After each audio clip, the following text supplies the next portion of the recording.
دوستو Islamic history میں اگر ظالم بادشاہوں کا ذکر کیا جاتا ہے تو اس لسٹ میں پہلے نمبر پر نام یزید کا آتا ہے، کیونکہ اسلام دھرم کی ہسٹری میں پہلا بادشاہ جو ظالم، شرابی، زناکار تھا وہ یزید ہی تھا۔ دوستو یزید نہ صرف ایک شرابی، ظالم اور زناکار بادشاہ تھا بلکہ ساتھ ساتھ اس کے اوپر اسلام کے آخری پیغمبر یعنی حضرت محمد صلی اللہ تعالی علیہ وسلم کے نواسے حضرت امام حسین کو شہید کرنے کا بھی داغ لگا ہوا ہے۔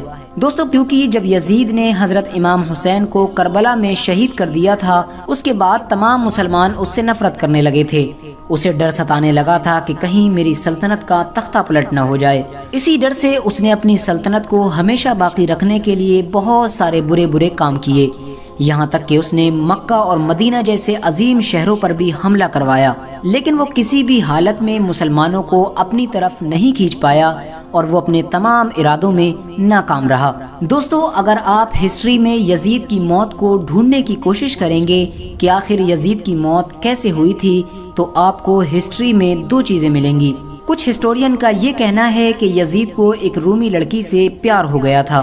وہ رومی لڑکی بھی یزید سے پیار کا ناٹک کیا کرتی تھی، لیکن اندرونی طور پر یزید سے حد سے زیادہ نفرت کیا کرتی تھی اور ہمیشہ ایک موقع کی تلاش میں رہا کرتی تھی۔ کہا جاتا ہے اسی لڑکی نے موقع پا کر ایک بار یزید کو اس کے محل سے بہت دور تنہائی میں بلایا تھا۔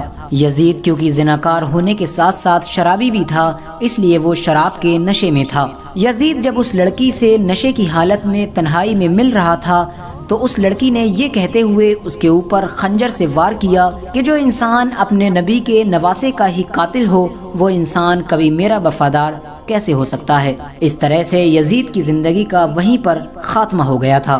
کئی دنوں تک یزید کی لاش اسی جنگل میں وہیں پر چیل کووں کے بیچ پڑی رہی، لیکن آخرکار اس کے محل کے لوگ ڈھونڈتے ڈھونڈتے وہاں پہنچ گئے۔ لاش میں زیادہ بدبو آنے کی وجہ سے وہیں پر ہی گڈھا کھود کر اس کو دفنا دیا تھا۔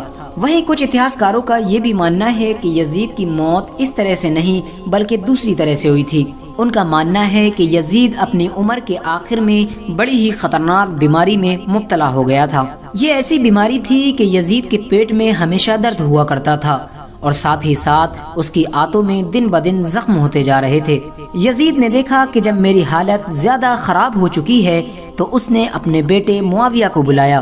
معاویہ جب اس کے پاس حاضر ہوا تو اس نے اپنے بیٹے معاویہ بن یزید سے کہا، اے معاویہ میری زندگی ختم ہو چکی ہے، میں چاہتا ہوں کہ میرے تخت پر میری جگہ اب تم سلطنت کرو۔ یہ سنتے ہی یزید کے بیٹے کے منہ سے ایک بہت زوردار چیخ نکلی اور یزید کے بیٹے نے چلاتے ہوئے کہا کہ میں اس سلطنت کی گدی پر بیٹھنا پسند نہیں کروں گا کہ جس سلطنت کی گدی پر ہمارے نبی کے نواسے یعنی حضرت امام حسین کے خون کا دھبا لگا ہوا ہو۔ اللہ تعالیٰ مجھے ایسی سلطنت کا بادشاہ بننے سے ہمیشہ محروم رکھے۔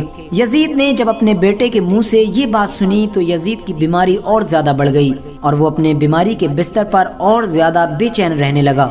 دھیرے دھیرے بیماری بڑھتی گئی اور آخرکار ایک وقت ایسا آ گیا کہ یزید کی آنتوں میں کیڑے پڑنے لگے تھے، اس کے جسم سے بدبو آنے لگی تھی۔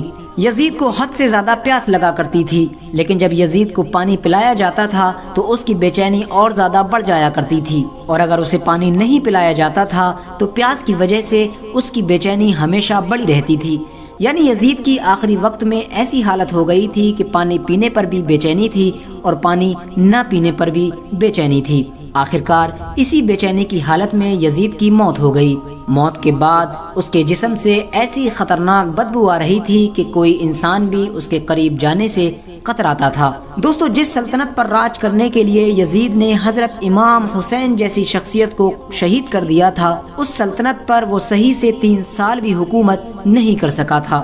دوستو آج کی اپنی ویڈیو کا ہم یہیں پر اختتام کرتے ہیں۔ ویڈیو پسند آنے کی صورت میں ویڈیو کو لائک کر کے اپنے دوستوں، احباب، رشتہ داروں کے ساتھ ضرور شیئر کریں۔